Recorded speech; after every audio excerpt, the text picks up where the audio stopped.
Muy buenas noches, queridos amigos, queridas amigas. Estamos muy contentos de poder iniciar un nuevo programa de Latidos en este espacio que domingo tras domingo nos vamos encontrando, vamos charlando distintos temas que nos afectan y son parte de nuestra vida de cristianos. Esta noche tenemos un programa muy especial, como habíamos hablado el domingo pasado. Estamos invitados a hablar y reflexionar sobre las personas vulnerables, específicamente con lo que respecta al abuso sexual que sufrieron estas personas dentro de la iglesia, fuera de la iglesia también. Como habíamos dicho también el domingo pasado, la intención de estos encuentros del domingo anterior, de este domingo y el que viene, es poder hablar de estos temas con una mirada esperanzadora, una mirada que se puede cambiar, que se puede luchar por un mundo mejor y por una situación mejor de estas personas. Así que esperemos que puedan acompañarnos con una disposición grande, que puedan estar atentos a lo que vamos a ir hablando y también podamos sacar herramientas para nuestra vida cristiana y para también nuestra vida pastoral en las distintas catequesis, los distintos movimientos que tiene nuestra iglesia. Esto también está enmarcado en el Evangelio de Lucas, donde hablábamos del buen samaritano. La iglesia está llamada a poder curar las heridas de las personas que día a día se van encontrando en el camino. Pero muchas veces, como iglesia, fuimos quienes cometimos las heridas o hicimos las heridas a los demás.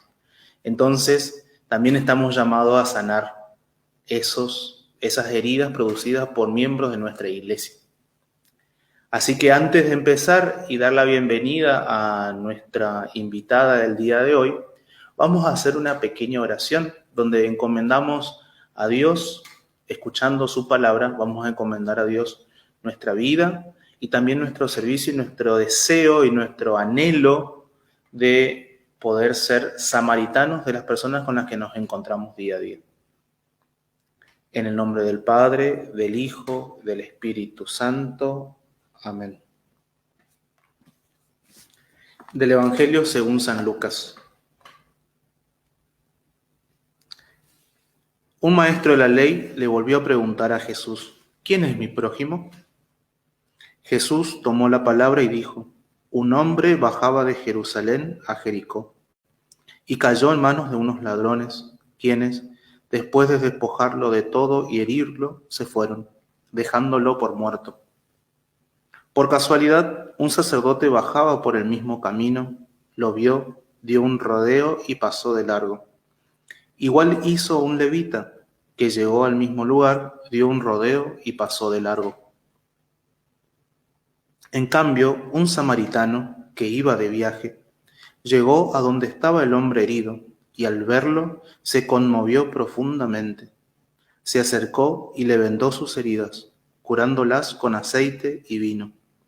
Después lo cargó sobre su propia cabalgadura, lo llevó a un albergue y se quedó cuidándolo. A la mañana siguiente le dio al dueño del albergue 2 monedas de plata y le dijo: cuídalo, y si gastas de más, te lo pagaré a mi regreso. ¿Cuál de estos 3 te parece que se comportó como prójimo del hombre que cayó en manos de los ladrones? El maestro de la ley respondió: el que lo trató con misericordia. Entonces Jesús le dijo: tienes que ir y hacer lo mismo. Palabra del Señor. Gloria a ti, Señor Jesús. Te pedimos, Señor, que nos envíes tu Espíritu Santo sobre cada uno de nosotros para que muevas nuestros corazones a ser misericordiosos con los demás. Que no demos rodeos a las personas heridas, sino que seamos samaritanos, prontos a acompañar, a salvar, a curar, a vendar. Y que todo lo hagamos siempre para mayor gloria tuya. Gloria al Padre, al Hijo y al Espíritu Santo, como era en el principio, ahora y siempre, por los siglos de los siglos. Amén. Muy bien. Antes de presentar a nuestra invitada de esta noche, queremos comentarle que cuando iniciamos la búsqueda o las ganas de poder hablar de este tema, la verdad que nos parecía un poco lejano que podamos contar con un miembro de la CCP, que ya pronto vamos a saber qué es, ¿no? Cuando comenzamos los tratamientos, verdaderamente pensamos que no iba a ser posible, que no íbamos a poder realizar esta entrevista, y para nosotros es una gran alegría poder contar con un miembro de la CCP para que hable de estos temas, ¿no? Alguien que sepa, ¿no? Que pueda contarnos un poco sobre estos temas. Así que para nosotros es una gran alegría y esperemos que puedan aprovechar al 100% esta entrevista que lo pensamos para cada uno de ustedes. Así que bueno, en este momento vamos a recibir a nuestra invitada de esta noche, la doctora Alessandra Campo, que pertenece al CCP, así que no sé si está por ahí. A ver. Muy buenas noches, querida Buenas doctora. noches. Buenas noches. Y ¿Cómo le gracias va? por esta invitación. Muy bien. Gracias. Y gracias por esta invitación. Cuéntenos un poco quién es usted, dónde está, qué es la CCP para nuestros televidentes, todos nuestros seguidores también de Facebook que van a estar viendo este programa. Sí, gracias. Yo soy Alessandra Campo, soy la coordinadora de la oficina de los colaboradores del Center for Child Protection, CCP, Centro para la Protección de los Niños y de las Niñas, que es un centro de la Pontificia Universidad Gregoriana. Este centro ofrece programas formativos y educativos para la prevención de los abusos sexuales a menores. Nuestra misión es proteger a las personas vulnerables a través de medidas de prevención contra el abuso sexual y otro tipo de abusos. Una parte muy importante de este trabajo de prevención es la sensibilización de la importancia de estos esfuerzos para crear entornos seguros. Entonces, proponer cursos formativos para que las personas sean más preparadas y listas para abordar este tema, hablar de eso y encontrar soluciones. Y más que nada, y tal vez en primer lugar, crear contextos seguros, crear relaciones seguras en la iglesia y en la sociedad en general. El Center for Child Protection, el CCP, ofrece diferentes tipos de cursos formativos, dos cursos académicos, un diplomado y una maestría en la Universidad Gregoriana para estudiantes internacionales y un curso en línea que se ofrece a todas las instituciones en la iglesia, pero también fuera de la iglesia, no católicas, no necesariamente católicas, instituciones que quieren poner en marcha cursos de formaciones en colaboración con nosotros y utilizando nuestros módulos en línea, combinados con clases presenciales en situ. Entonces, tenemos la posibilidad de trabajar con muchos países, muchas iglesias en el mundo, muchas instituciones, especialmente católicas en el mundo, para promover un mundo más seguro y una iglesia más segura. Muy interesante la propuesta que nos hace la CCP. ¿Cuándo nació más o menos esta institución? La institución nació en el 2012 en Alemania. Siempre se trató de un centro de la Universidad Gregoriana, pero al principio, los primeros 3 años, fue en Alemania con el curso en línea, un primer curso en línea para diferentes países en el mundo. Y después, desde el 2015, estamos en Roma. Y desde aquí desarrollamos diferentes tipos de cursos, como ella comentaba, en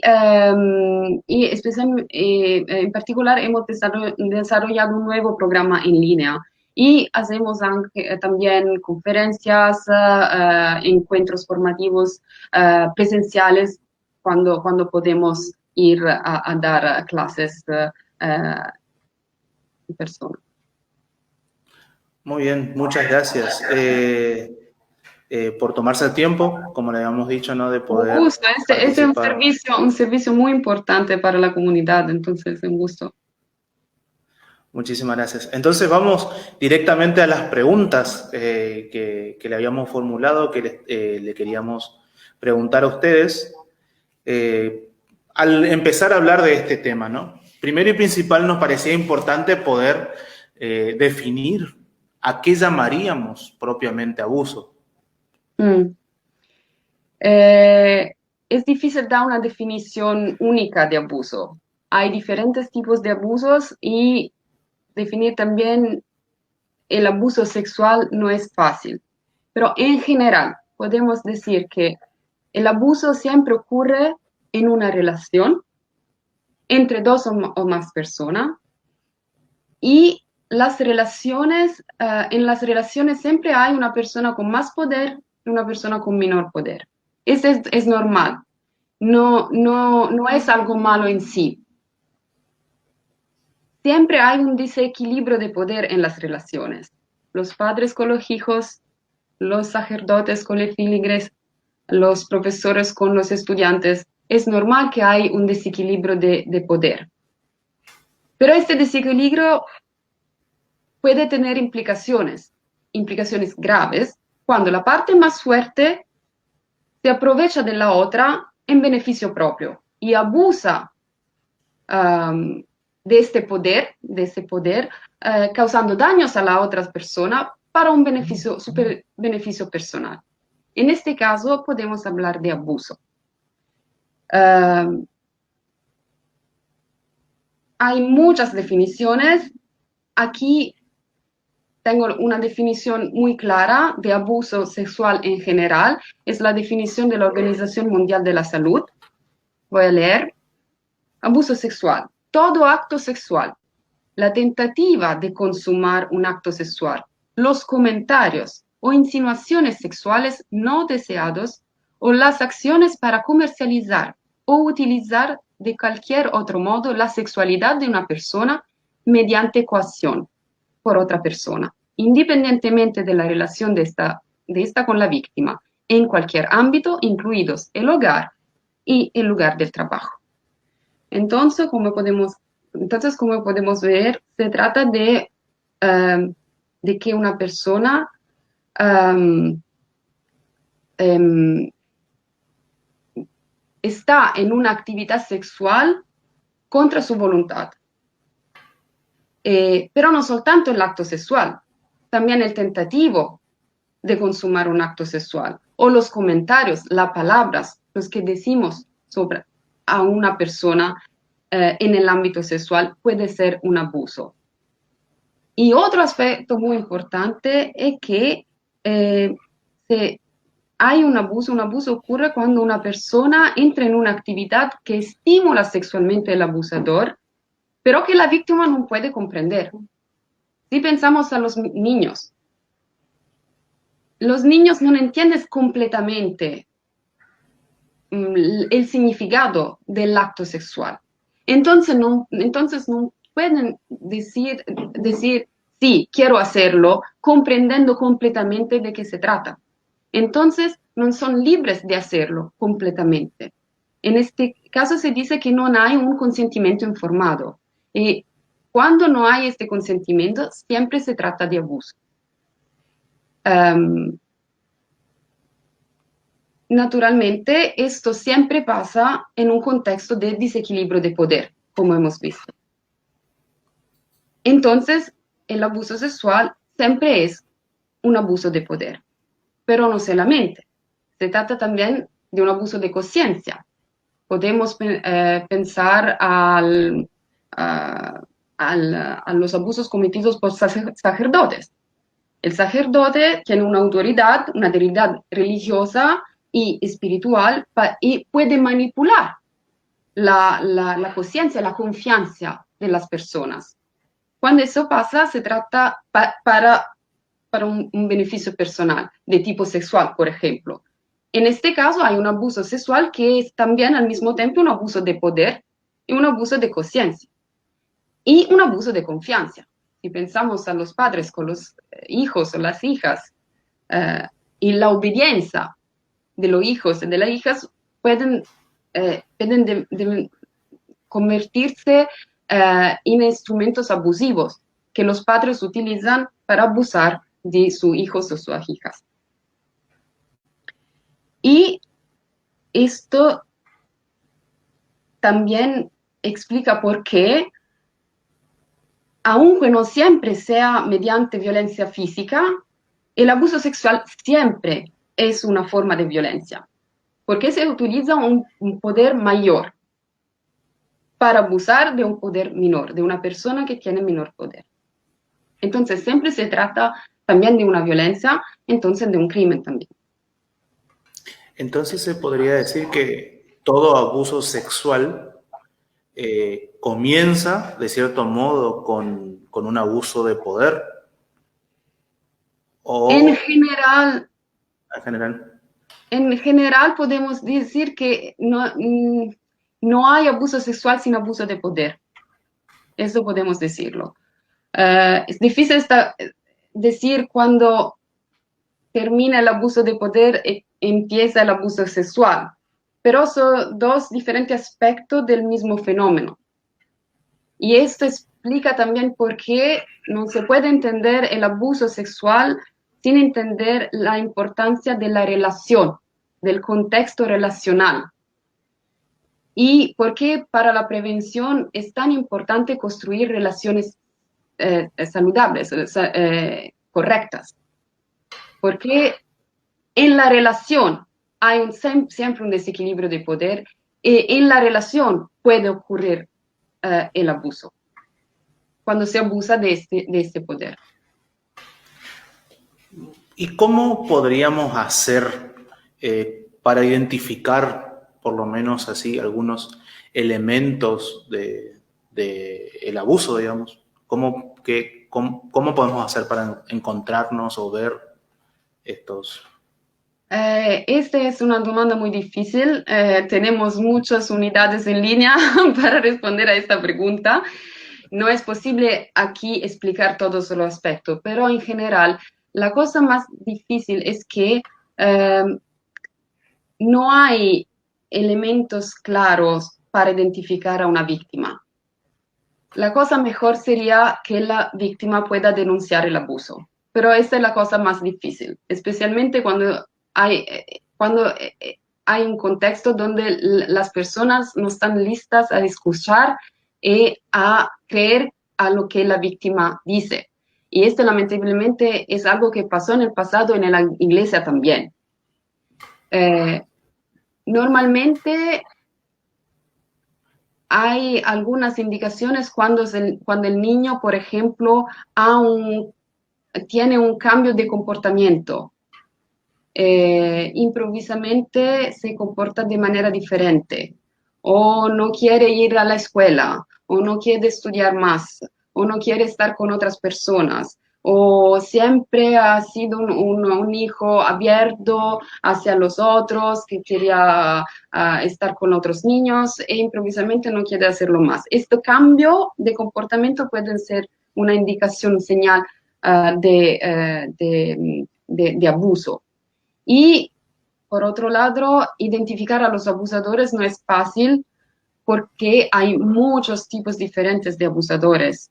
No hay solo pedófilos, sino otros tipos de personas que aparentemente son muy normal y buenos sacerdotes, buenos padres o profesores, pero hay algunos elementos, pero es muy difícil. Por eso necesitamos a expertos para ayudar a las comunidades a identificar los señales de alerta y es por eso es importante una formación adecuada. Muy bien. Entonces, bueno, sin querer, acá ya tenemos algunos elementos que nos pueden ayudar después cuando hablamos de las comunidades que son necesarios, digamos, los elementos necesarios para poder generar. Pero dejemos esa pregunta para más adelante. Sí, claro.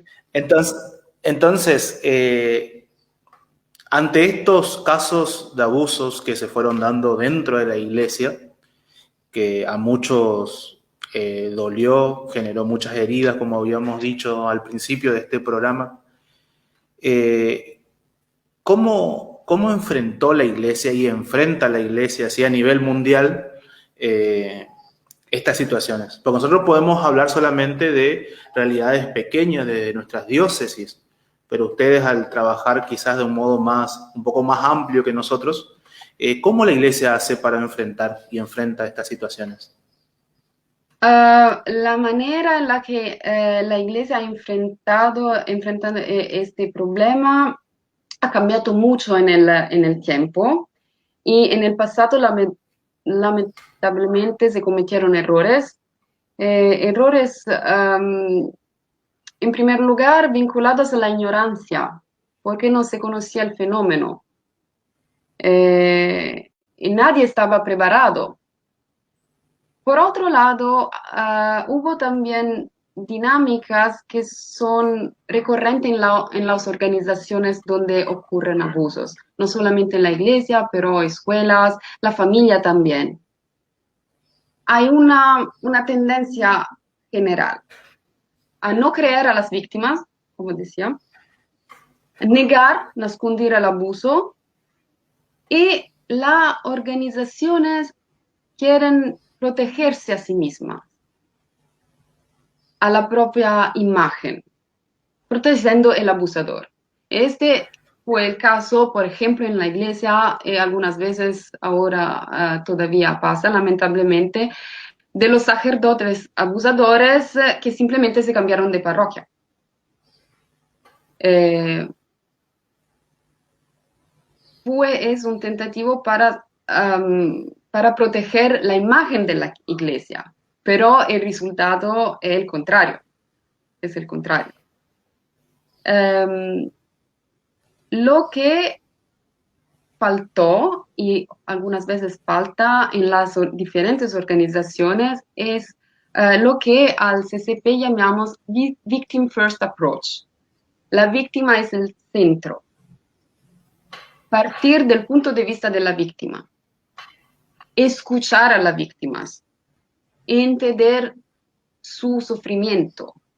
Mirar al hecho con los ojos de la víctima. Este no es fácil, pero es el primer paso para poder responder adecuadamente al abuso y crear relaciones para crear entornos más seguros. Victim First Approach.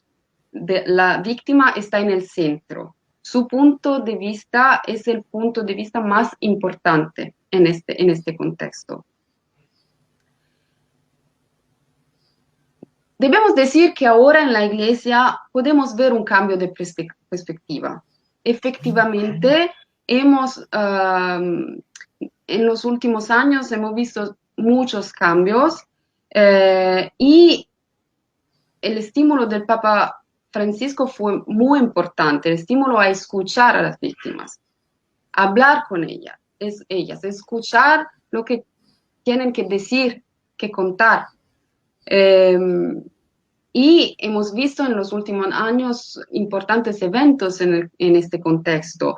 El encuentro de las conferencias episcopales en Roma en el febrero 2019 y el motu propio Vos Extis Lux Mundi, que son solamente dos de algunos eventos muy importantes que con el Papa Francisco han modificado un poco, no solamente un poco, han modificado nuestra perspectiva, la perspectiva de la Iglesia hacia las víctimas, los abusos, cómo relacionarse, cómo tenemos que relacionarse a los abusados, a los abusadores y al problema en general. Se trata de un camino de conversión, de transformación de mentalidad.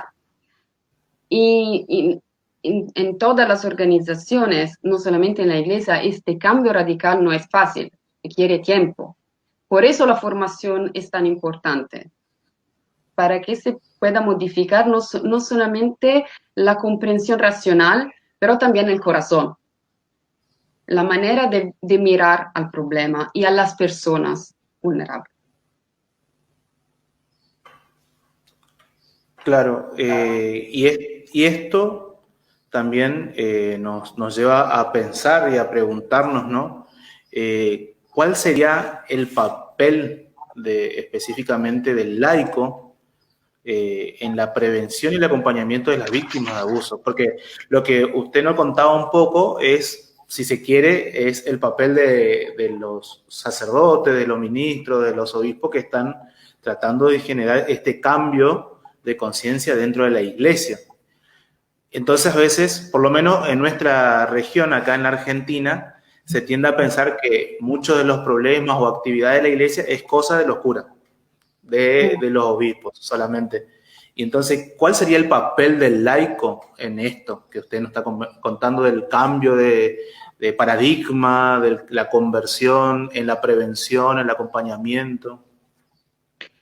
A la primera respuesta a esta pregunta es que todos somos parte de la iglesia, los laicos y las laicas también.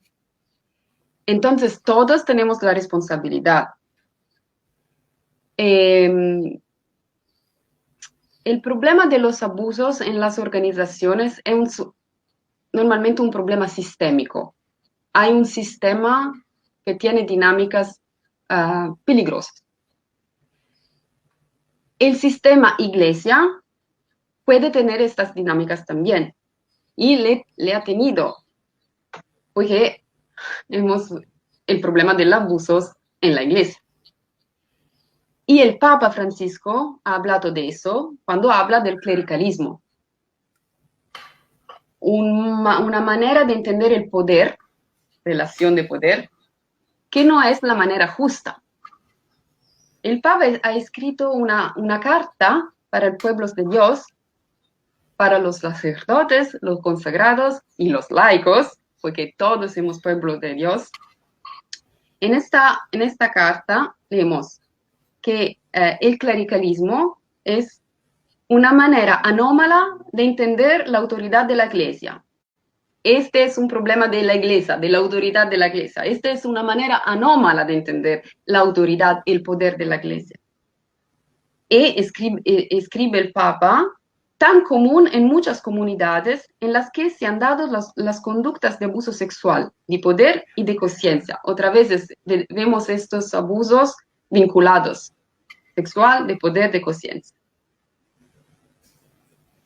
Y el Papa escribe también que el clericalismo es una responsabilidad de los laicos también, porque se trata de una manera de ver al poder de la iglesia que tenemos que modificar. Es un poder para servir. Entonces, modificar las dinámicas que puedan tener como consecuencias los abusos significa modificar esta visión de la iglesia, y los laicos pueden ayudar. En primer lugar, porque son parte de la iglesia, tan como los sacerdotes y los consagrados. En segundo lugar, porque pueden ayudar a desarrollar una visión más abierta hacia el exterior, hacia el otro, la otra parte, ver que hay un mundo que es muy vario. Y solo con esta mirada podemos modificar la manera de entender la iglesia, su poder y su servicio a los pequeños. Entonces, verdaderamente el papel de los laicos puede ser muy importante, como muchas veces dice el Papa también. Es una invitación muy grande también a tomar las riendas del bautizado, ¿no? Porque a veces pensamos, como vuelvo a repetir, o sea, muchas veces pasa en nuestra región, acá del noreste argentino, que la visión es solamente reducida al servicio o el poder, digamos, que tiene el párroco. Tanto del papel del lado del párroco como del lado del laico también. Y el laico no se deja asumir por su compromiso de bautismo, compromiso bautismal. Me parecía interesante, no sé calculo que sí, usted es laica, ¿no es cierto? Sí. No pertenece. Y está llevando adelante este servicio, digamos, ¿no? Entonces también eso es importante. ¿Hay otras personas también que son laicos dentro del CCP? Sí, la mayoría son laicos, laicas, mujeres. Ah, Hay algunos consagrados también, pero sí es un grupo mixto y es muy importante porque mixto es internacional, personas de diferentes lugares del mundo, porque el mundo es grande y el problema del abuso es lo mismo, pero tiene diferentes aspectos en los diferentes contextos. Cuando desarrollamos los cursos en línea en colaboración con las diferentes instituciones, siempre tenemos que desarrollar un itinerario formativo específico, tomando en cuenta los aspectos específicos del contexto, la sociedad, la mentalidad, los tabú que se tienen sobre algunos temas como por ejemplo la sexualidad, el concepto de familia. ¿Qué tipo de familia hay en América Latina o en África o en Europa? No es lo mismo. Entonces, hablar de relaciones y de relación de poder y de abuso no, es diferente en los diferentes contextos. Entonces, es muy importante poder aprender a tomar el punto de vista diferente, a tener el punto de vista de las otras personas, los laicos de los consagrados de los laicos, y de las diferentes culturas, tal vez de las diferentes religiones también. es muy interesante esto porque sin querer nos está llevando también a la otra pregunta, que es justamente cuáles son los elementos fundamentales necesarios para que las comunidades cristianas sean lugares de prevención y acompañamiento de las víctimas de abuso. Me parecía con lo que usted iba hablando, que es importante esto de mirar desde las distintas perspectivas, no centrarnos solamente en uno, poniendo Ajá. al centro a la víctima, como usted decía, mirar distintas perspectivas y qué otros elementos más nos podría ir diciendo, digamos. Y quería utilizar una expresión tal vez un poco filosófica, pero mi formación es filosófica, entonces es percibir, sentir nuestra responsabilidad. Quiere decir, tenemos que hacer un constante esfuerzo de conversión, de un cambio de mentalidad. Entender que no hay personas vulnerables en sí. Nosotros podemos hacer las otras personas vulnerables. Nuestro comportamiento, nuestra manera de relacionarnos a las otras personas. La vulnerabilidad de las otras personas, de los menores, de los niños, son mi responsabilidad. Porque si yo creo y desarrollo relaciones justas y donde no se puede abusar del poder, estas personas no son vulnerables, pero pueden convertirse en personas vulnerables donde no hay contextos seguros, donde no hay personas que se sienten responsables para las relaciones que desarrollan en contacto con las otras personas. Entonces, la formación de que hablamos al CCP, pero en general, debería ser una conversión, una formación del corazón, de mi manera de sentir mi responsabilidad, de sentirme responsable para las otras personas. Y este es el servicio de la iglesia para los más pequeños. Entonces, creo que además de los aspectos más técnicos, que es el abuso, cuáles son los señales, cómo se debe hacer, la psicología, todas cosas muy, muy importantes, pero sin esta formación y transformación del corazón no hay resultados, no es suficiente. Tenemos que aprender cómo ser responsables, sentir que somos responsables. Es un trabajo y un cambio de mentalidad de todos, Sí. a todos nos incumbe, yendo también en línea de lo que el Papa Francisco habla también como sinodalidad, ¿no? De que todos formamos parte Exactamente. del pueblo de Dios, todos estamos en la parte de la dirección, de conducción, de preguntar, de sumarse, de acompañar y ser responsables, hacernos sentir responsables también de esta realidad tan difícil y este flagelo tan feo, digamos, que sucedió y sacude a nuestra iglesia y sacude a nuestra sociedad, digamos. Y es la misión de la iglesia, de hecho, ser responsable y Antes ayudar. de algo más que le gustaría decir a nuestra diócesis de Formosa, usted está en Roma, ¿no? Sí. Sí, sí. Una pequeña diócesis de pocos años que estamos acá en Argentina. No sé si usted quiere decir algo más que nos pueda motivar y ayudarnos a iniciar o seguir caminando en este cambio de mentalidad, en esta transformación de mente y de corazón que usted nos está hablando. Ah, ponerse en contacto con el CCP para desarrollar cursos formativos.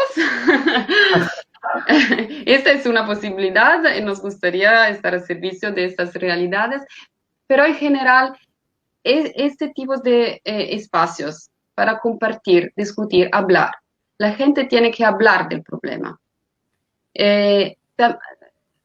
Aunque se puede decir, ok, aquí no pasa, normalmente los abusos pasan también en los lugares donde creemos que no pasan, lamentablemente, porque las víctimas tienen dificultades de denunciar.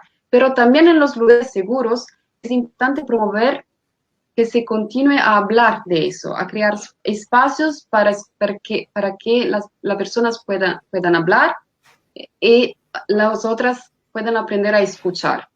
Entonces, espacios como este, por ejemplo, son muy importantes y creo que crear espacios para la comunidad, para encontrar no solamente expertos, pero aunque víctimas, encuentros con personas que han sufrido fuertemente en su vida, no solamente por los abusos sexuales, pero por otros tipos de abusos. Hay muchas personas que quieren hablar de eso, poder compartir su experiencia para que se pueda modificar y cambiar, mejorar el mundo, para que el mundo sea más seguro. Entonces, crear ocasiones para encontrarse y hablar. En este tiempo de coronavirus no es fácil, pero tenemos herramientas que nos ayudan, como en este caso. Entonces, seguir promoviendo estos tipos de actividades es muy importante. Muchísimas gracias, doctora. Como le había dicho al principio, para nosotros es una gran alegría y un gran honor que hayan tomado el tiempo de poder realizar esta pequeña y sencilla entrevista. Para nosotros es una alegría. Esperemos que este espacio ayude por lo menos a poner el tema sobre la mesa y generar también estos espacios que usted decía, ¿no? De escucha y también espacio donde se pueda hablar. Eso es principalmente lo que esperamos. Quizás nosotros que estamos acá en el seminario no lleguemos a ver el espacio, este espacio bien constituido, bien armado, pero por lo menos pudimos poner las semillas, que eso era nuestra intención, ¿no? Claro. Sí, sí, es importante. Gracias por este servicio. Nosotros ahora seguramente le vamos a poner abajo más adelante el link de donde se pueden contactar con la CCP, donde pueden ir preguntando, averiguando el tema de los cursos para la formación. Y bueno, vuelvo a repetir, muchísimas gracias, doctora, por este espacio. Nada, espero que se haya sentido cómodo, que bueno, sepa que por lo menos en algún momento después de la pandemia, Formosa seguramente le va a querer recibir para más charlas y compartir este aspecto que es importante también para nuestra vida y nuestra iglesia. Le pedimos unas palabras para los jóvenes que participan de la mega misión que en cada encuentro muchas veces se encuentran también con realidades difíciles, dolorosas, heridas también que muchas personas van teniendo en los distintos pueblos donde visitamos. Entonces, que le puedas decir unas palabras a estos jóvenes.